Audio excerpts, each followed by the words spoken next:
ಗೌರಿಬಿದನೂರು ನಗರದ ಹಲವು bar and ರೆಸ್ಟೋರೆಂಟ್ಗಳ ಮೇಲೆ ಇಂದು ಬೆಳ್ಳಂಬೆಳಿಗ್ಗೆ ಜಿಲ್ಲಾ ವಾಯು ಮಾಲಿನ್ಯ ನಿಯಂತ್ರಣಾಧಿಕಾರಿ ಮತ್ತು ನಗರಸಭೆ ಅಧಿಕಾರಿಗಳು ಜಂಟಿಯಾಗಿ ದಾಳಿ ನಡೆಸಿದ ನಂತರ ಆಯುಕ್ತೆ ಡಿಎಂ ಗೀತಾ ಮಾತನಾಡಿ, ನಗರಸಭೆಯಿಂದ ಈ ಹಿಂದೆ ಹಲವು ಬಾರಿ ಪ್ಲಾಸ್ಟಿಕ್ ರೈಡ್ ಮಾಡಿ ದಂಡ ವಿಧಿಸಲಾಗಿದೆ. ಆದರೂ ಕೆಲ ಅಂಗಡಿ ಮತ್ತು ಬಾರ್ ಮಾಲೀಕರು ಪ್ಲಾಸ್ಟಿಕ್ ಬಳಸುತ್ತಿರುವುದು ಕಂಡುಬಂದಿದೆ. ಇಂದು ದಾಳಿ ನಡೆಸಿ 60 ಕೆಜಿ ಪ್ಲಾಸ್ಟಿಕ್ ವಶಕ್ಕೆ ಪಡೆದು 22,000 ದಂಡ ವಿಧಿಸಲಾಗಿದೆ ಎಂದರು. ಇನ್ನಾದರೂ ಅಂಗಡಿ ಮತ್ತು ಬಾರ್ ಮಾಲೀಕರು ಎಚ್ಚೆತ್ತು ಪ್ಲಾಸ್ಟಿಕ್ ಬಳಕೆ ಮಾಡದೆ ನಿಷೇಧ ಮಾಡಿದರೆ ಉತ್ತಮ, ಇಲ್ಲವಾದರೆ ಕಾನೂನು ಕ್ರಮ ಜರುಗಿಸಲಾಗುವುದೆಂದು ಎಚ್ಚರಿಕೆ ನೀಡಿದರು. ನಗರಸಭೆ ವ್ಯಾಪ್ತಿಯಲ್ಲಿ ಪೊಲ್ಯೂಷನ್ ಕಂಟ್ರೋಲ್ ಬೋರ್ಡ್ ಮತ್ತೆ ನಗರಸಭೆ ವತಿಯಿಂದ ಪ್ಲಾಸ್ಟಿಕ್ ರೈಡ್ ಅನ್ನ ಮಾಡಿದ್ದೀವಿ. ಮೇನ್ ನಾವೀಗ ಪ್ರತಿ ಸಾರಿ ಮಾಡ್ದಂಗೆ ದೊಡ್ಡ ದೊಡ್ಡ ಅಂಗಡಿಗಳು ಬಾರ್ಗಳನ್ನ ಇವತ್ತು ಅವ್ರ ಜೊತೆಯೊಂದಿಗೆ ವಿಸಿಟ್ ಮಾಡಿದ್ವಿ. ನಮ್ಗೆ ಎಲ್ಲ ಬಾರ್ಗಳಲ್ಲೂ ಸಹ ಕೆಲವೊಂದು ಕಡೆ ಚಿಕ್ಕ ಚಿಕ್ಕ ಪ್ಲಾಸ್ಟಿಕ್ ಕವರ್ ಸಿಗ್ತೀವಿ, ಉಳಿದ ಕಡೆ ಎಲ್ಲ ಗ್ಲಾಸ್ಗಳು, ಪ್ಲಾಸ್ಟಿಕ್ ಗ್ಲಾಸ್ಗಳು ಆಲ್ಟರ್ನೇಟಿವ್ ಇದೆ ಅಂತ ಹೇಳಿದ್ರು ಸಹ ಪ್ರತಿ ಸಾರಿ ನಾವು ಹಿಂದೆ ಹೋದಾಗೆಲ್ಲ 10,000 ರೂಪಾಯಿ ಮೇಲೆ ಫೈನ್ ಹಾಕಿದ್ದೀವಿ. ಆದರೆ ಇವತ್ತು ಸಹ ಒಂದು 40ರಿಂದ 50 ಕೆಜಿ ಆಗಷ್ಟು ಪ್ಲಾಸ್ಟಿಕ್ಕು ಬೆಳಗ್ಗೆಯಿಂದ ಇದುವರೆಗೂ ರೈಡಲ್ಲಿ ಸಿಕ್ಕಿದೆ.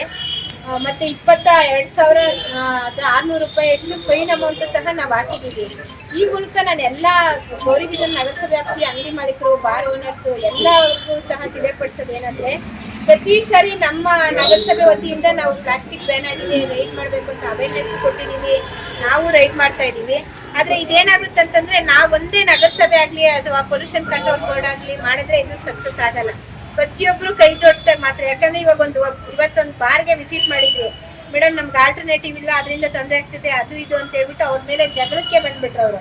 ಈ ಥರ ಆದಾಗ ಏನಾಗುತ್ತೆ ಅಂತಂದರೆ, ನೀವು ಸಮುದಾಯ ಸಹ ನಮ್ಮ ಜೊತೆ ಸಹಕಾರ ನೀಡಿದಾಗ ಮಾತ್ರ ಪ್ರಕೃತಿಯನ್ನು ಕಾಪಾಡೋದಕ್ಕೆ, ಉಳಿಸೋದಕ್ಕೆ ಸಾಧ್ಯ ಆಗುತ್ತೆ. ಹಾಗಾಗಿ ಎಲ್ಲರೂ ಸಹ ಏಕಬಳಕೆ ಪ್ಲಾಸ್ಟಿಕ್ಗಳೇನಿದೆ ಯಾರನ್ನು ಬಳಕೆ ಮಾಡಬಾರ್ದು. ನಮ್ಮ ಅಧ್ಯಕ್ಷರಾದಿಯಾಗಿ ನಮ್ಮ ನಗರಸಭೆ ಉಪಾಧ್ಯಕ್ಷ ಸದಸ್ಯರು ಹಾಗೂ ಪೊಲ್ಯೂಷನ್ ಕಂಟ್ರೋಲ್ ಬೋರ್ಡ್ ಎಲ್ಲರ ವತಿಯಿಂದ ಕೇಳ್ಕೊಳೋದಿಷ್ಟೇ, ಪ್ಲಾಸ್ಟಿಕ್ ಅನ್ನೋದು ನಾವು ಮನೆ ಬಾಗಿಲಿಗೆ ಬಂದಾಗ, ಅಂಗಡಿಗೆ ಬಂದಾಗ ಬ್ಯಾನ್ ಆಗಿದೆ ಅಂತ ನಮ್ಗೆ ನೋಟಿಸ್ ಇಲ್ಲ ಮೇಡಮ್, ಅದಿಲ್ಲ ಅಂತ ಕೇಳಬೇಡಿ ದಯವಿಟ್ಟು. ಇಷ್ಟೆಲ್ಲ ಮಾಡ್ತಾ ಇದ್ದೀವಿ, ನಮ್ಮ ಜೊತೆ ಕೈ ಜೋಡಿಸಿ ಪ್ಲಾಸ್ಟಿಕ್ ಮುಕ್ತ ಹಸಿರು ಸ್ವಚ್ಛ ಸುಂದರ ಗೌರಿಬಿದನೂರನ್ನ ಮಾಡಲಿ ಕೈ ಜೋಡಿಸಿ ಅಂತ ಹೇಳ್ಬಿಟ್ಟು ಪರಿಪರಿಯಾಗಿ ಕೇಳ್ಕೊತೀನಿ. ಅದ್ರ ಜೊತೆಗೆ ಇನ್ನೂ ನೀವು ಇದನ್ನ ಕಂಟ್ರೋಲ್ ಮಾಡಿಲ್ಲ ಅಂದರೆ ಕಾನೂನಾತ್ಮಕವಾಗಿ ಏನು ಕ್ರಮ ಜರುಗಿಸ್ಬೇಕು ಅದನ್ನ ನಾವು ಯಾವುದೇ ಇದಿಲ್ಲದೆ ನಾವು ಮಾಡ್ತೀವಿ ಅಂತ ಹೇಳ್ಬಿಟ್ಟು ಎಚ್ಚರಿಕೆಯನ್ನು ಸಹ ನೀಡ್ತಾ ಇದ್ದೀವಿ. ವಾಯು ಮಾಲಿನ್ಯ ಅಧಿಕಾರಿ ರಂಜಿತಾ ಮಾತನಾಡಿ, ಸರ್ಕಾರ ಪ್ಲಾಸ್ಟಿಕ್ ನಿಷೇಧ ಮಾಡಿದೆ. ಪ್ಲಾಸ್ಟಿಕ್ ಉಪಯೋಗದಿಂದ ಹಲವು ತೊಂದರೆಯಾಗುತ್ತಿದೆ ಎಂದು ಅರಿವು ಮೂಡಿಸಿದ್ದರೂ ಅಂಗಡಿ ಮಾಲೀಕರು ಇದನ್ನು ಉಪಯೋಗ ಮಾಡುತ್ತಿದ್ದಾರೆ. ಇದು ಕಾನೂನು ರೀತಿಯಲ್ಲಿ ಅಪರಾಧ ಎಂದರು. ಹಲವು ಬಾರ್ ಮತ್ತು ರೆಸ್ಟೋರೆಂಟ್ ಮೇಲೆ ದಾಳಿ ಮಾಡಿ ಅವರಿಗೆ ಎಚ್ಚರಿಕೆ ನೀಡಿದರು. ಈ ವೇಳೆ ನಗರಸಭೆ ಕಿರಿಯ ಆರೋಗ್ಯ ಅಧಿಕಾರಿ ಶ್ವೇತಾ, ಸಿಬ್ಬಂದಿ ಮೊಹಮ್ಮದ್ ಸುಹೇಲ್ ಮತ್ತಿತರರು ಹಾಜರಿದ್ದರು. R Manjunath, CTV news, Gauribidanur.